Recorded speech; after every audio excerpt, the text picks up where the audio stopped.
Good morning, everyone. How are you? Hey, today our devotional speaker is Billie Childers. Billie grew up here in Corpus Christi and is a retired teacher of 30 years. Plus, she was a Mary Kay director for about 20 years. Her favorite hobbies are golfing, reading, and painting. Billie taught at Carroll High School and for years was the Tigerette dance team sponsor, where she had influence on so many people. One of the former Tigerette officers was our own Judy Hamrick. Judy and I texted this week about Billie, and this is what Judy said, that Billie is as beautiful today as she was back then, and that her kindness is truly timeless. Judy's last text to me regarding Billie said that Billie is definitely a forever friend. And I think personally that's the best compliment you could give someone. So join me in welcoming Billie Childers.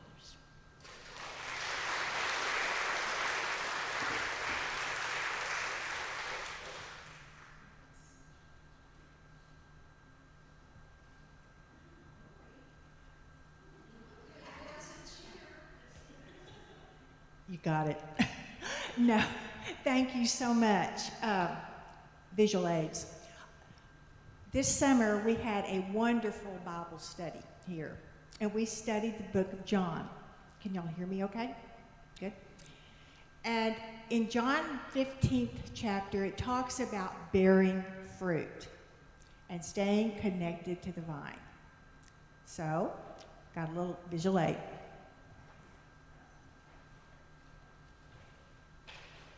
It's here, I promise. Most of us are like this. And that's really, really, really not what it should be. So, here, I'll put the fruit right up here.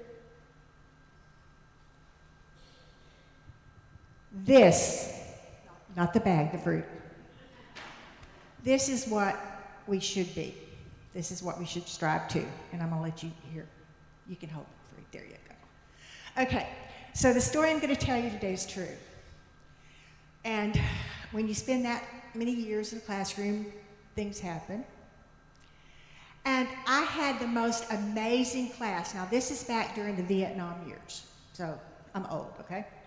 Had the most amazing class. They were, if you've seen Wicked, they were popular. Tigrettes, I think Judy might have been in that class. Cheerleaders, football team, student council.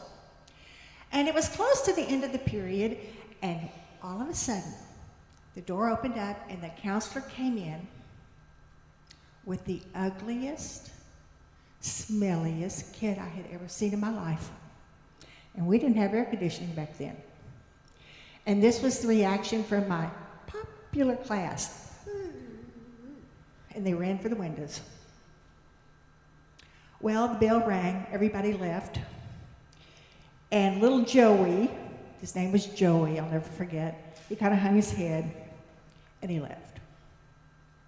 The next day, Joey was not there, and I think that was a God thing, because I walked in and I had the president of the student council, and I said, you're going to take over this class, and I'm going out on the breezeways. And you guys are going to have to decide. Are you going to spend the semester doing this? Are you going to try to help him? So I went out on the breezeways. And pretty soon, Jimmy, I think he was our student council president, came out and said, Miss, we're going to help him. And I have never in my life been so proud of the class. This is what they did. Football players took him down somewhere and gave him a shower. They bought him some tennis shoes because you should have seen the ones he had. They even taught him to brush his teeth, I think, because the little scummies went away. And believe me, they were there. But what they really did was they let the kids know at Carroll High School that they had his back. Do not bully him, because this class was popular. Very, very proud. Well, the school year was over. He made it through fine. And the next year he wasn't there. Didn't know what happened to him until about 4 years later. And I got a letter, and of course we were all snail mail back then. We had no email. And it was just simply addressed to Tigerette Lady, Carroll High School, Corpus Christi, and I actually got it. And I opened it up, and this is what it said. Miss, I don't know if you'll see any of these class members ever again, but if you do, please tell them the day I walked into that classroom, I was suicidal. I was going to kill myself.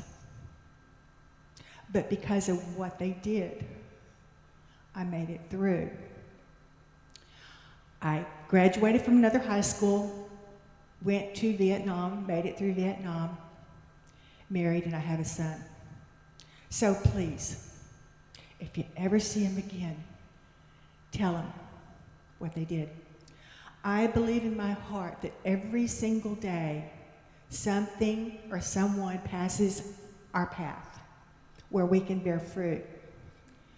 Sometimes we don't even realize it, but sometimes we do. So, to me, even though sometimes it's very scary, I think what we need to do is realize that the Lord has given us these opportunities to bear fruit.